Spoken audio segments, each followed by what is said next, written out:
What's up, everybody? I am Jesse, or as you all may know me as Game Over Jesse, and here with me is two very awesome guests to talk about the upcoming Breath of the Wild DLC, The Champion's Ballad.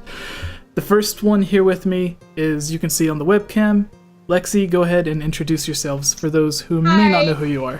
I'm not really a YouTuber or anything. I just work for some of the chamber stages, but that's alright. Hi. Alright. And second, we have Ashley here from the channel ChampionAshley. Why don't you go ahead and introduce yourself? I don't have a webcam because I'm too shy. Hi, I'm ChampionAshley. I do Nintendo-based videos where I also do discussions occasionally if anyone wants to talk to me. That's quite rare.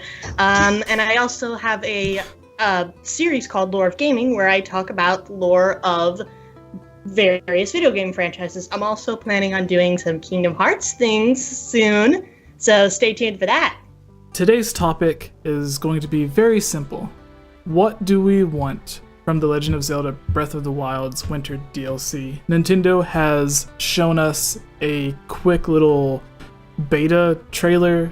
I don't know really what to call it. And it shows Zelda going and talking to the Gerudo, I believe, right? Am I right? Yeah. Okay, yeah. So, starting off with you, Lexi, what are your hopes for this? Is the trailer that they showed off kind of in line with what you were expecting, or were your hopes for something else? Well, to be fair, it was kind of underwhelming for the fact that it showed things in mostly not a very chronological order, because I've been in discussion with several people with like what we've seen, and basically when we saw the Gerudo scene, it was supposedly the past, mainly for the reason that the height difference between like the throne, someone sitting in the throne, so we're not sure whether it's Riju or Urbosa, so it could just be a memory, which is great, I guess, that we get more memories, but kind of underwhelming for the fact that it might not show as connection based to the present as we were hoping for. That's kind of what I'm thinking of as of right now. It's based upon DLC Pack 2. So, like, putting the cutscene aside, we know it's going to have some kind of story and some kind of dungeon. What are your hopes for the dungeon? Because that could be a memory that takes place in the past, because most of the cutscenes in the game are, and that looked to be like a cutscene, so it would make sense for it to be a past memory. So what are your hopes for like the actual gameplay for the DLC? I'm hoping it's something like a classic dungeon we used to see in like Ocarina of Time and Majora's Mask, because we're kind of lacking that kind of nostalgia based upon dungeons, and that would just be so great as a feeling to see all that stuff happen again. I have high beliefs for that. Alright, and what about you, Ashley? What were your initial thoughts on the trailer that they released? Or not the trailer, but the little cutscene. Yeah, basically, I'm with Lexi on this one. I found the trailer to be, or if you'd like to call it a trailer, extremely underwhelming. But I won't give Nintendo too much stuff about that, because the DLC is almost 6 months away.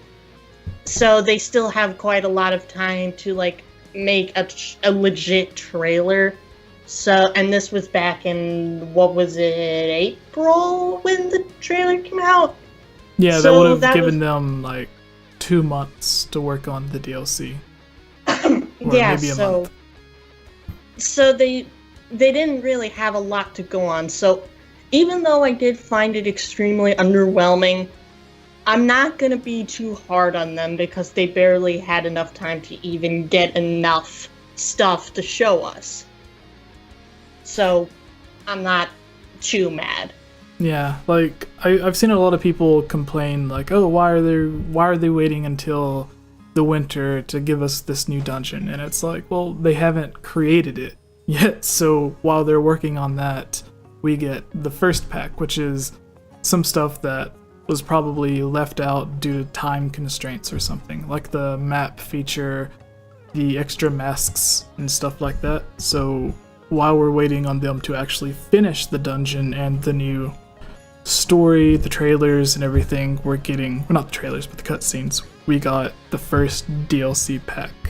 It was basically just to prevent what a lot of people like to call a content drought, where there is basically not enough stuff going around, not a lot of information, not a lot of content to keep us from pretty much not having a lot of fun and not being able to hold us over until the next DLC comes out. Exactly. So I think that's what they're doing. Like, Nintendo could have been the way that EA and Ubisoft and other companies do, where they release DLC to where it's like you can get a new costume for $5 or $10. And if Nintendo would have done that, like, I thought an easy way for them to make money is just release like a monster saddle for like the bears or the skeleton horses and stuff like that. And it's like, okay, you can't put one of these in one of the horse stables because they freak out and they're like, that's not a horse. But then with this, maybe it makes them think that it is a normal horse. So then you can have Lord of the Mountains or whatever as a horse in a stable. And yeah, I would have bought that for $10. I'm sure a lot of other people would have.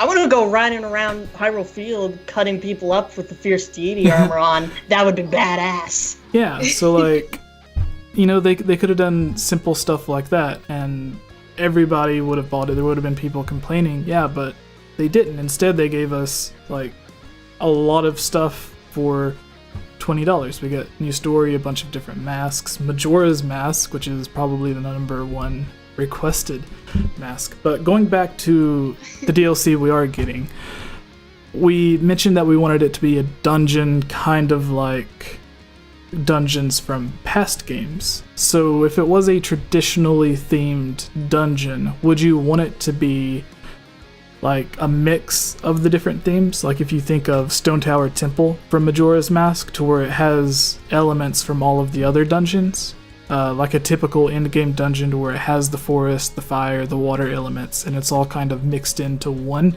Or would you just want it something like the Temple of Time in Twilight Princess, to where there's not really an elemental theme to it, it's just a dungeon? That's a really good Lexi? question. It's a really good question. Oh dear. I really think it should be like a whole conglomerate of all the dungeons we've seen before, just to get like add on to, like, if you haven't played one of these games, you can at least have something you do recognize, which I feel is really great. Yeah. Yeah. What about you, Ashley? I don't know. I really love Stone Tower Temple, and for more obvious reasons, as I've told before on Discord, but I do think that you do have a point. There definitely is a good dungeon in no, that's the wrong word. Combining all of the elements of all the other dungeons into one. But I feel like in Majora's Mask, that kind of worked because other dungeons were so heavily dependent on those other elements. Like Woodfall had a lot to do with swamp and such, and Snowhead had to do with the snow, and Great Bay. So there was just so much elemental thing going on there that I feel like it would work for something like Stone Tower Temple. But with Breath of the Wild, I feel like it's a different story because the divine beasts kind of don't rely too hard on elemental themes. Like, they do have them, but it's not in an overly dependent way. Like, take Varuta. Like, you'd have like the central mechanic of like adjusting the trunk to like pour down water. Like, that's a theme, yes, but it doesn't overly rely on the water to help you get through the dungeons. So I think that maybe what they need to do is just to have, like you said, Jesse, the Temple of Time, where there is no theme. It's just a good dungeon that I can get through without having to rely on them having to rely on other themes. Because I feel like with Majora's Mask, it's fine. With Breath of the Wild, it's unnecessary. Yeah. Because they don't rely on it. Well, see, like, the reason I used those two examples is because the endgame dungeon in Ocarina of Time does something similar to that of Majora's Mask, to where it does have the elements of all of the different dungeons. Like, there's, when you first go into Ganon's castle at the end of Ocarina of Time, there's like the fire side, the forest side, and everything. And you have They're little mini dungeons of all the other dungeons. Right. Except for the child dungeons. And then in Majora's Mask, instead of having a bunch of mini dungeons to make up one big dungeon, it's all of the different elements are actually combined a lot better to make just one dungeon, instead of it feeling like a bunch of separated mini dungeons. And then in Twilight Princess, we have the Ganon's castle at the end of the game that doesn't really have a theme. It's just a massive dungeon. And then we also have it's pretty much Breath of the Wild, Ganon's Castle 1.0. Right. Where it's basically all of these enemies in this space, and you gotta get through them all before you get to the top. Exactly. And the reason that I bring up the Temple of Time is because in the present of Twilight Princess, the Temple of Time doesn't really exist in the way that it does for the dungeon. You have to, like, do the whole sword in the mantle, whatever. I forgot the word. The pedestal. The stone in the pedestal. Yeah, the sword in the pedestal. Sword. So you put... yeah, I just got off of a podcast earlier, so I'm a little drained at the moment. Yeah. So continue on.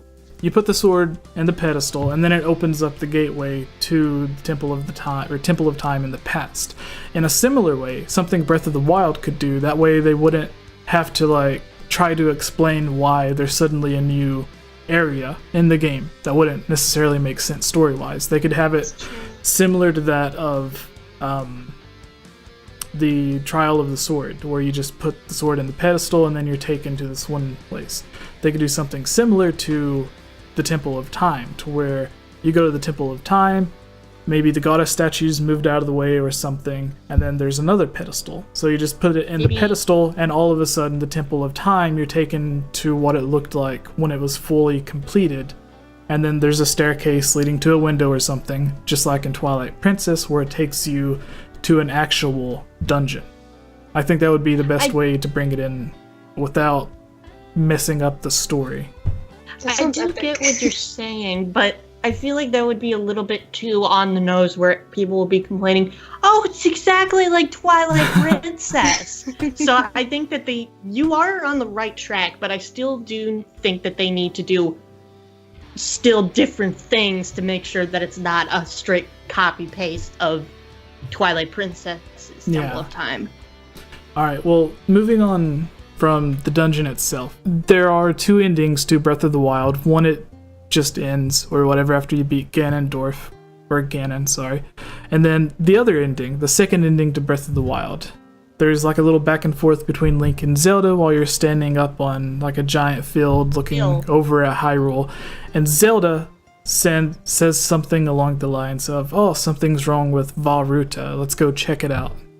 And then it cuts off. So it leaves you as sort of like a cliffhanger for you to expect, okay, part 2, like if they do make a direct sequel to this game, is going to start something to do with Vah Ruta, or maybe that's where the DLC starts, or at least that's the opinion that I thought. And then it having the name of the Champion's Ballad, it makes me think the story is going to go in that direction for the DLC, that it is going to be Link and Zelda going and checking on maybe all of the divine beasts again. They say like it stopped working. Maybe it stopped working because there's still a little bit of Ganon's evil left in it, or maybe the Yiga clan did something because now that Ganon's destroyed, the Yiga clan are really the biggest threat. So what do you think the story is continuing after Breath of the Wild? Whether it is DLC that explains it, or if it's just like your own headcanon.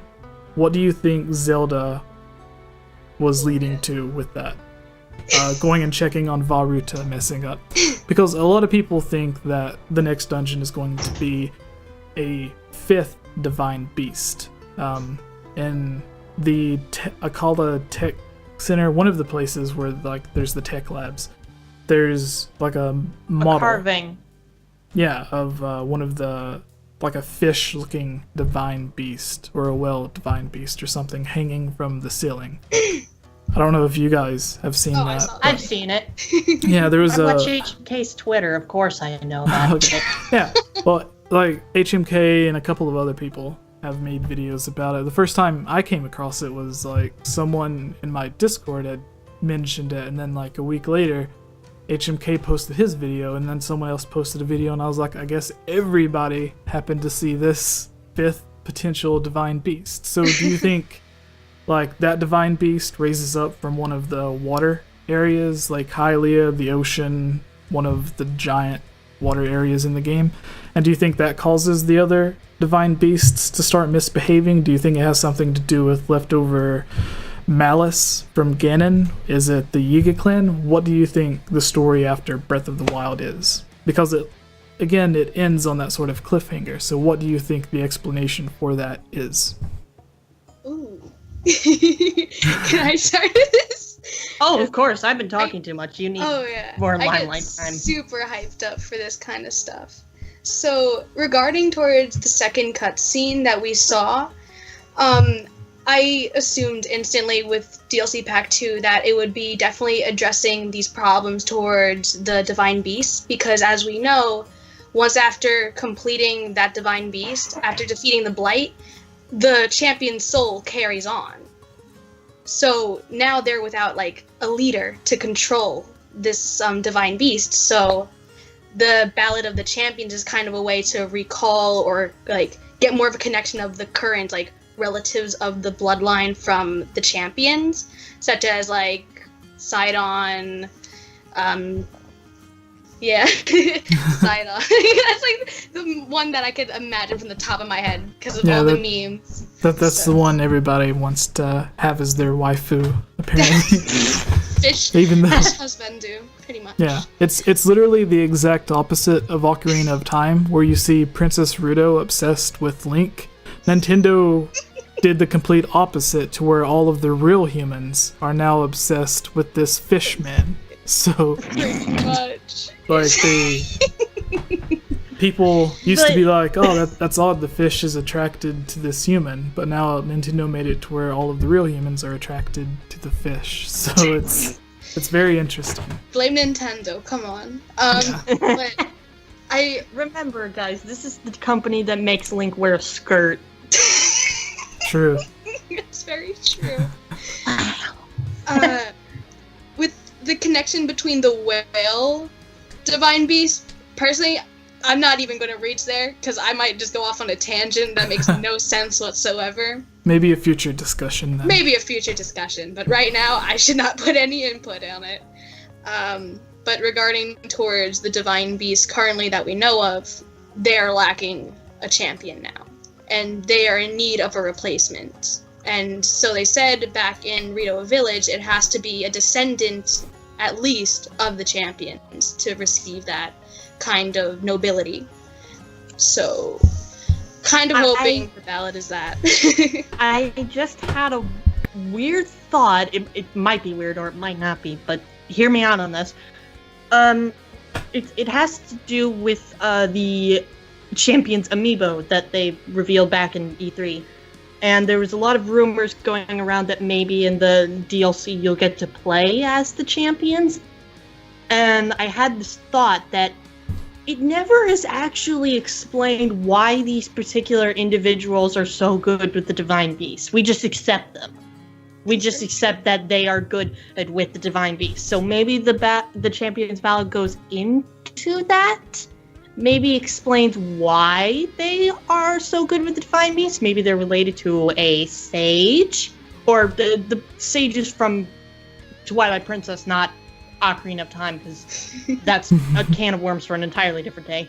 I'm pretty sure there'll be people down in the comments explaining that. But anyway, it could be that the Champions Ballad is all about the champions and how they managed to figure out how to work the Divine Beasts, and we'll get to play as them in different chapters using different amiibo for different chapters. I don't know. It's just that would be really interesting. Thought. That would also make sense recalling the memories that we've seen in that trailer. Yeah, so what that makes me think of is, while that would be awesome, and we'll get to more on the amiibo in just a second, but that would make it so that you would pay the $20 to get the DLC Pack 1 and DLC Pack 2, and then not only do you have to pay the money for the DLC, you also have to pay the money to get the amiibo to access the DLC. Or maybe it's just the amiibo do something interesting or something extra during the chapters. Maybe you don't exactly need to have them, because I think many players would just rage quit because amiibo are horrifying to find. Yeah. I only have 3 amiibo, and you're only Wolf Link, Inkling Girl, and Link. That's all I have. Yeah, I don't have very many amiibo I don't own either. any. I'm guilty. None of them. I should start investing in that. Yes, to fully play. They were just gifts. To fully play Breath of the Wild, you need to spend hundreds of dollars. Yeah. It's insane. Money hogs. Ashley, before we move on to just the amiibo, and then that'll be the last thing we talk about, what do you think, like, the very ending of Breath of the Wild is? You mentioned, like, going around finding out why these different champions, why they were the ones that could control these divine beasts. Do you think that's going to be what the story is, to where you go and then it shows you the flashbacks or the memories, kind of the way Breath of the Wild does now? Or do you think it's going to be, like, getting, I think as Lexxi was trying to say, like, getting these new champions in control of the divine beasts? It could be a combination of both. It could be I said conglomeration again. It's combination of these 2 elements that we're both thinking about. Yeah. Yeah, personally, I think that would be very interesting if it was a combination, because you could go... That would perfectly explain why the divine beasts are acting up. Ganon is finally dead, and there's no champions left to drive or maintain whatever these different divine beasts. So with no one in charge of them, they're just acting up. So now you have to go and get the new champions in order to, like, have them return back to normal or whatever, or power them, pilot them, however the game puts it. But then as you do that, you also unlock the memory of how you got the champions in the past to be able to pilot these divine beasts. A combination like that, I think, would really make sense. Yeah.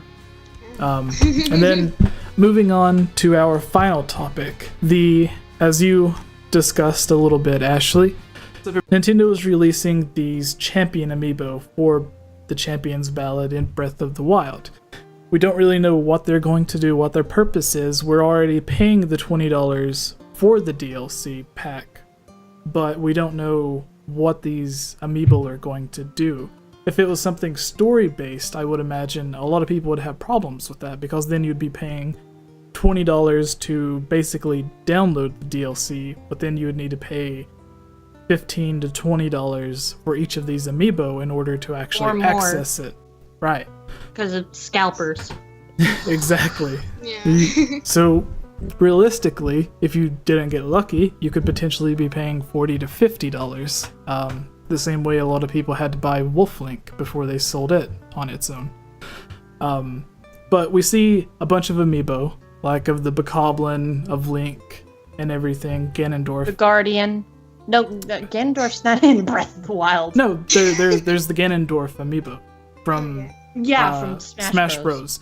And all of these amiibo, they just unlock chests and food and stuff like that where you can get weapons, clothes, masks, all of this stuff, but nothing too important, like, aside from the different Link outfits. But the Wolf Link amiibo unlocks Wolf Link from Twilight Princess to come and be your companion character. But it's not canon from what Nintendo says. It's just a bonus. Wolf Link isn't canonically in the story of Breath of the Wild. It's just like a little bonus.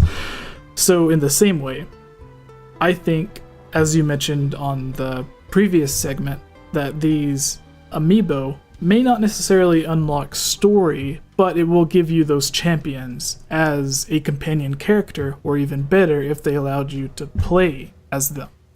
Then I could see it definitely being worth the price of $15 to $20, because like in Majora's Mask, you have the different masks you can put on to play as Deku, Link, Zora Link, Goron Link, yeah. If they had something to where it's like, okay, instead of tapping the Wolf Link amiibo, you can now tap in whoever of the champions you want, and they show up as your companion, or you're somehow able to actually play as them, that would be really cool. Because I imagine they would play similar to the way that you already can, and the same way that you can use one of the special abilities to like jump high up in the air and use the wind to glide wherever you need to. Yeah, I think that's a linchpin to all of this, because when you say play as them, we already have a lot of their abilities, like Mipha's Grace, Daruk's Protection, Urbosa's Fury. I don't even know how I'm remembering all of this. Yeah. But yeah, it is a bit complicated than most people would think, because we already have their abilities. What would be the use of them as...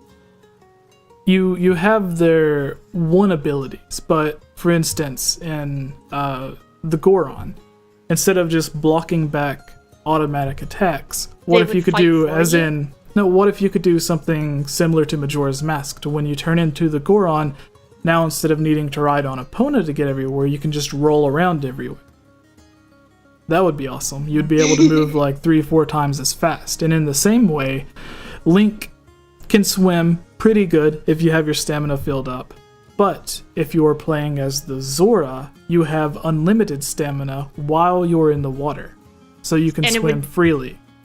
Be the controls like the original Majora's Mask, not the 3DS, those suck. But yeah, no, they really do. It's horrible. But like the original Majora's Mask, the N64 version, where you could just freely swim around effortlessly like a fish. That was really cool. Yeah, and like that. And then instead of having like a sword or whatever while you're playing as the Zora, perhaps you could even have the same fin boomerangs from Majora's Mask. Because all of the character models are already there, so most of the work is already done. They just have to let you play as the characters and then add in the different attacks and stuff, which they already have a foundation for from Majora's Mask. And in the same way, Deku Link in Majora's Mask, you can go into the flowers, shoot up in the sky, and then you can glide for a few seconds. And you can drop Deku Nuts. That's basically the same thing that you do as the Rito, the bird. What's his name? Yeah, you can drop bombs. I know this. Rivali. Yeah, Rivali. Rivali's Gale, yes. So, the Deku Link you need a flower to shoot up in the air and then glide. With Rivali, or as Link using Rivali's Gale, you can do that same thing anywhere, but you only have the 3 times to do it. Perhaps if you're playing as Rivali, in the same way you could potentially have unlimited stamina in the water to swim freely as Zora Link. If you're playing as Rivali, you would have unlimited... freely fly around? Yeah, or you would have unlimited of those Rivali Gales to where you could just keep jumping in the air and gliding as much as you want. Or it could be like when you're getting near a dragon and there's like constant wind blowing in the air, so you never need to land. It just lets you glide wherever you want. And people would say, yes, this would ruin the game because you'd be able to fly wherever you needed to, but you can already warp anywhere you need to. So it's like warping. Yeah. Like the travel medallion and all of the different warp points, you can get from one side of the map to the other without doing anything, as long as those areas are already unlocked. So, in a way, that takes out all of the exploration. At least while you're flying as the Rito, that you can still like look down and see like the sky view of what everything looks like from above in Hyrule.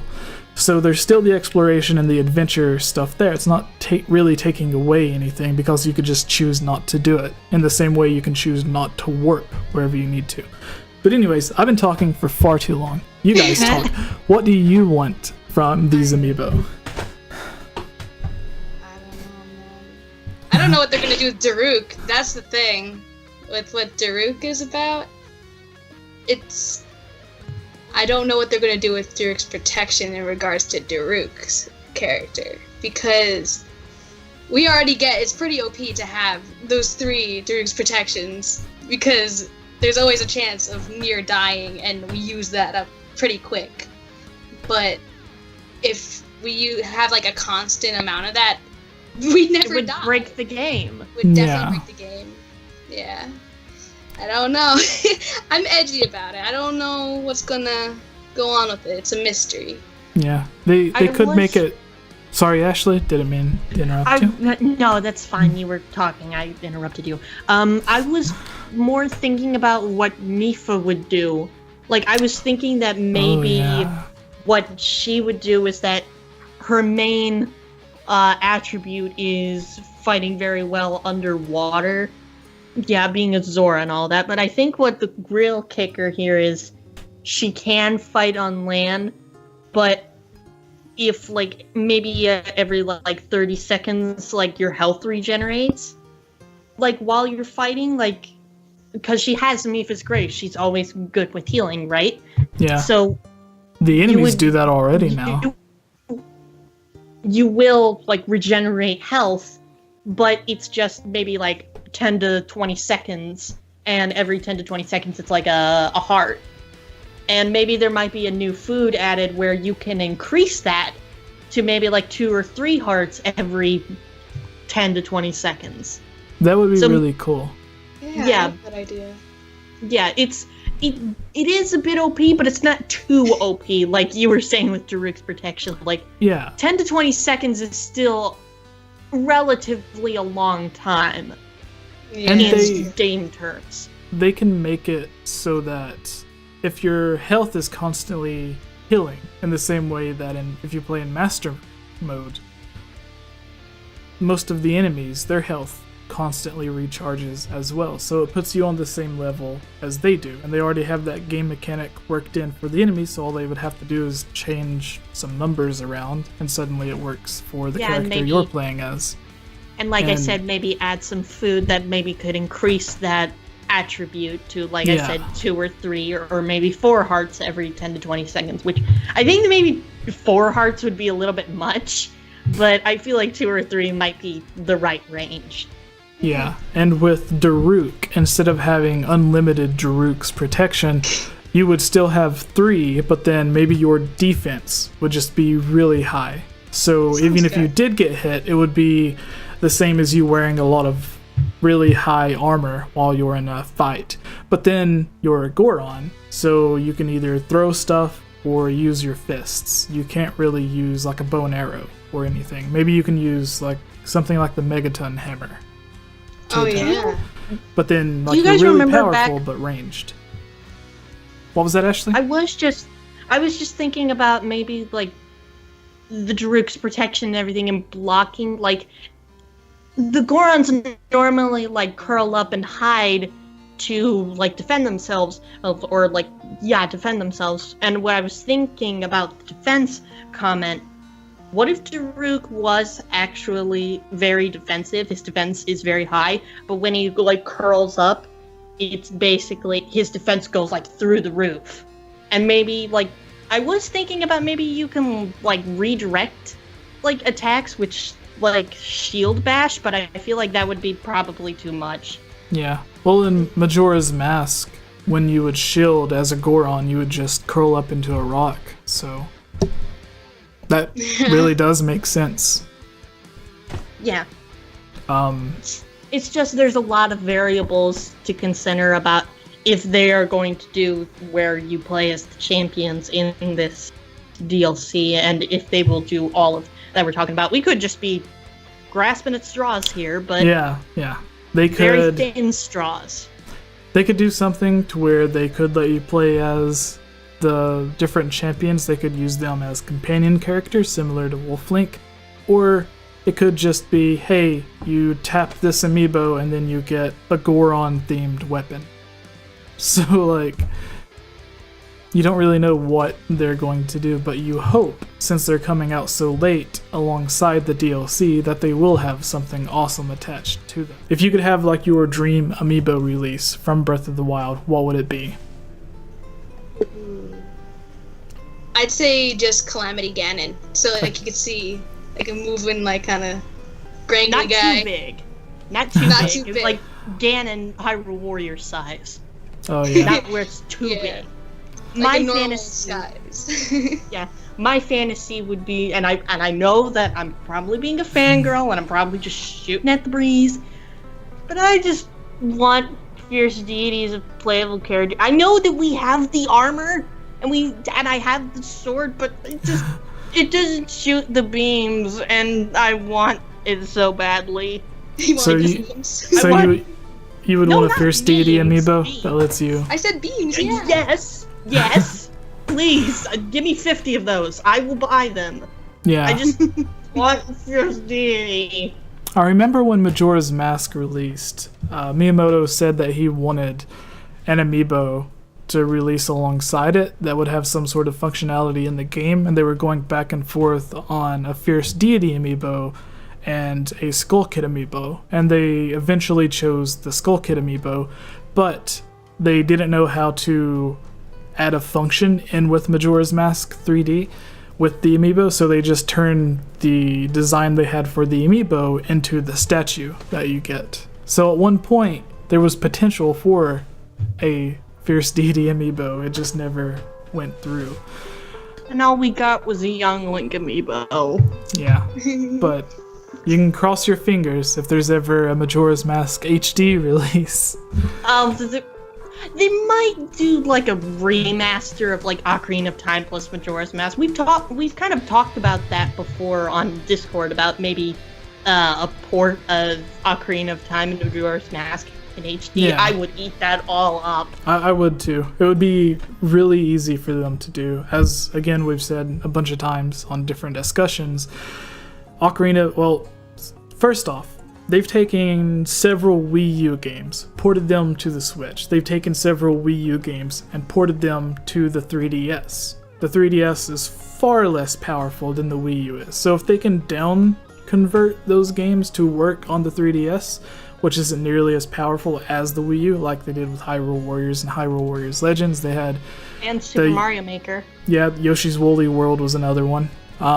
So if they're able to take Wii U games, put it on the 3DS, they would have absolutely no problem taking a 3DS game and putting it on the Switch, which is even more powerful than the Wii U, because we've seen them take 3DS games, put it on the Wii U, take Wii U games, put it on 3DS. So putting a 3DS game on the Wii U would be super simple for them. So what they could do is just literally take Ocarina of Time and Majora's Mask, port them over, let them play in HD, everybody would be happy. Next year is Ocarina of Time's 20th anniversary, it makes perfect sense. With Breath of the Wild having the DLC coming out in winter, the Champion's Ballad, we know there's going to be a new dungeon, maybe a 5th Divine Beast or whatever we talked about earlier. It could be an actual traditional dungeon if there is a special ability linked to this new dungeon, and the same there has been. Every time you complete a new dungeon or a Divine Beast in Breath of the Wild, you get the Champion's ability. So if there was a special ability that you get for completing this 5th dungeon, what would you want it to be? Okay, I thank feel you. I feel like knowing Nintendo and what they've already done with Breath of the Wild is probably going to be like some sort of medallion or some sort. But overall, no clue. I'm clueless. Yeah, So I don't know what they would do. You have no Like, they've idea what a already 5th done ability already. could be? Alright, because they've already touched all the 4 like types. They've touched healing, they've touched attack, defense, and utility. with all of the 4 abilities. So I don't really know if they could add another ability in there. Well, see, like I can't. Here's the thing. Go on. All of the abilities have been attached to a race, like the Goron, the Gerudo, the Zora, the Rito. The only race they haven't really touched yet is, if you count Zelda or whatever, the Hylians as a race, which we're already human or Hylian, so that doesn't make too much sense. But if there was a Korok champion, like Makar? Yeah, if Makar was the champion, the pilot of the 5th divine beast, like whatever it may be. I just can't imagine Makar doing that big of a job. He would do his little naked dance, and then suddenly a divine beast pops up. What would Makar or a Korok give you in terms of a special ability? Because if it is a special ability linked to a race, that's the only one that makes sense. All the other races in the game are enemies, I believe, except the Koroks. So what special ability could they give? My head would go to like being able to fly or whatever, because that's what you do in Wind Waker when you have the Korok thing, the leaf or whatever, and then Ocarina of Time, or not Ocarina of Time, Majora's Mask on the forest-themed race, which is the Deku Scrubs. Whenever you go up, you can glide, and that's the same thing the Rito lets you do. So what else could they do for you? Blow bubbles? I don't really know. No, that's the Deku. Yeah. You did mention gliding, and I was thinking that maybe they could add new gliders into the game, because there's only one glider, and maybe there could be different ones, like with different effects. Like one goes faster, and one maybe can actually like hover in the air longer. Like they could like include gliders involving the Koroks, because whenever I think of the Koroks, I just imagine gliding. Mm-hmm. I just imagine gliding. And sorry. Sorry. I don't know what's wrong with me. No worry, I'll edit out the coughs. So thank you. I don't want anyone to hear me coughing. But I was also thinking about gliding and the hook shot.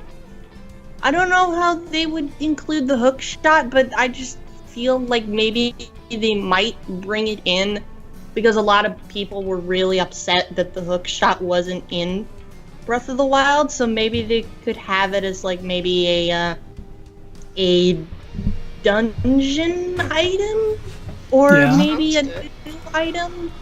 Like maybe, I don't want to say ability. I really don't want to say ability, because I feel like that wouldn't work. Yeah, the hookshot would be a really cool item to have in the game. Yeah. It's just a matter of them figuring out how to make it work with the Koroks and the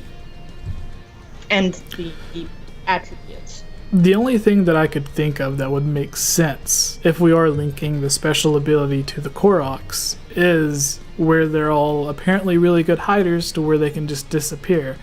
If it gave you like a 10-second timer to where you have 10 seconds, but it's constantly recharging, so you can go invisible for 10 seconds at a time to where an enemy can't see you, or you can go invisible for 2 seconds, go somewhere, go invisible for another 2 seconds, as sort of like a defense type mechanism, similar to how if you put on Majora's Mask or some of the monster masks, it allows you to blend in with them. Maybe this wouldn't allow you to blend in, but it would make it so that they don't see you or hear you.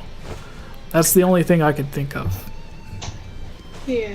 I think that maybe you are on something about it, because when I heard go invisible, I instantly thought of the Yiga clan. I was going to say the Yiga clan do something where they like pop out of nowhere and there's confetti and bananas. Like they're Donkey Kong fanboys, just deal with it. Right.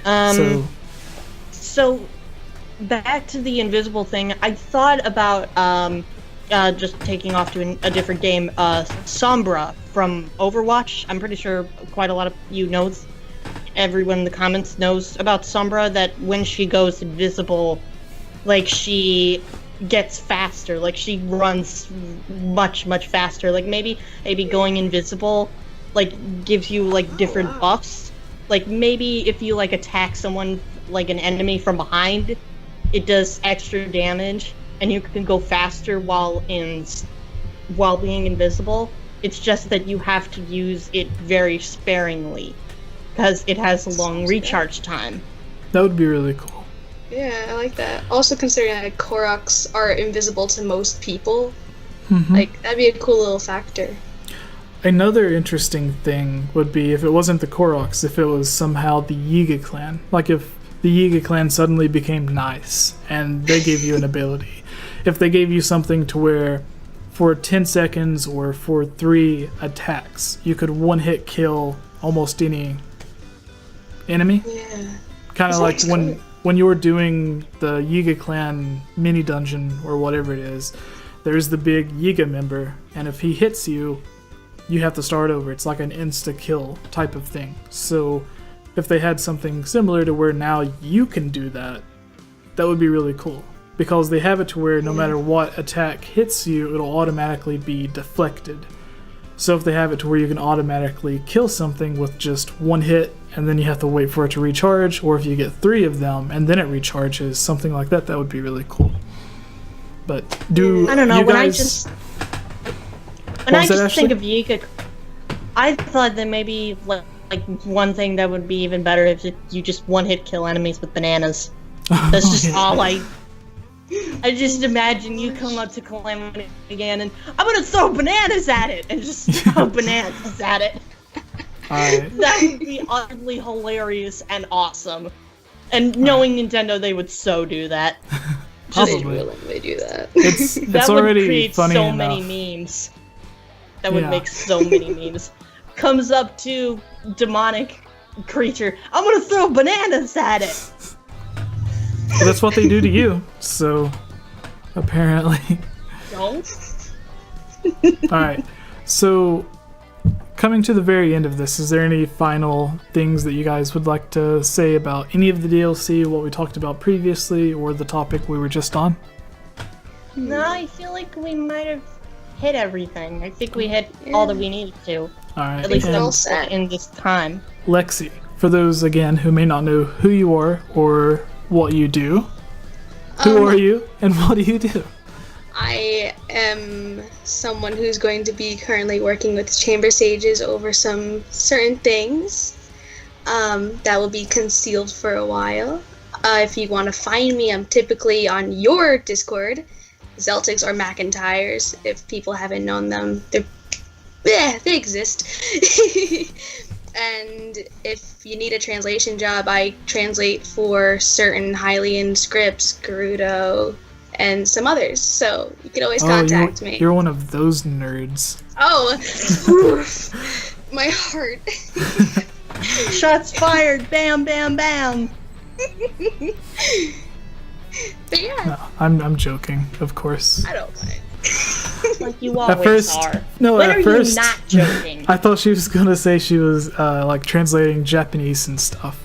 Oh, like whenever, I thought so too. Like whenever Nintendo releases a new game, it's usually always in Japanese first, or at least the websites and stuff is. So I thought you were doing that because I used to know a girl who actually, when I used to write for Zelda Dungeon, she would help translate certain things whenever Skyward Sword was being released. And then it turns out she was actually the person chosen, or at least her team was chosen, to officially translate the Hyrule Historia because I believe she was doing such a good job with the fan translation. They actually hired her. So that was really interesting. That's great. Yeah. But what are some of the Hylian stuff that you've translated so far? Anything that stands out? Well, nothing regarding towards Zeltics, because I know the people who did that, and they're amazing. But on McIntyre, he did one of Zeltics' Dark Secret or something, and it's regarding towards the Lost Zelda's Prince Dark translation. Yeah, Okay, Zelda's the Secret. You the said Lost Zeltic's Prince. Dark Secret. Zeltic's Dark Secret. Oh no. We need to discuss this with him. Yes. This needs to be figured out. He's hiding things. He's hiding things. All right. Thank you, Ashley, and thank you, Lexi, Of for course. joining. No problem. I needed the work. And everybody needs to go and check both of them out. Did you give your Twitter or anything, Lexi? I have a Twitter, but I don't use it, so it'd probably be pointless. All right. For everybody watching, Ashley, where can they find you? You can find me on YouTube called Champion Ashley. That's all one word, Champion Ashley. I've had too many people say that it's spaced Champion Ashley. Don't do that. It's Champion Ashley. One word. That's all. And if you want to, you can find me on Twitter as Real Ashley Kana. I swear I didn't rip off Donald Trump. I swear I didn't. I swear. Yeah. For all my subscribers tuning in to watch my beautiful voice, I will be having a couple changes coming up on the channel. Hopefully soon, if I can get my audio editing finished up and start editing. I am working very hard on bringing back the channel, and I hope that you guys really like the new change. I'm very excited. So stay tuned for that. I also will be keeping up on Twitter about all the changes. So stay tuned. All right. Bye, everybody. Bye. If you could have like your dream Amiibo release from Breath of the Wild, what would it be? I'd say just Calamity Ganon, so like you could see like a moving like kind of grangly Not guy. too big. Not too Not big. too It's big. like Ganon, Hyrule Warrior size.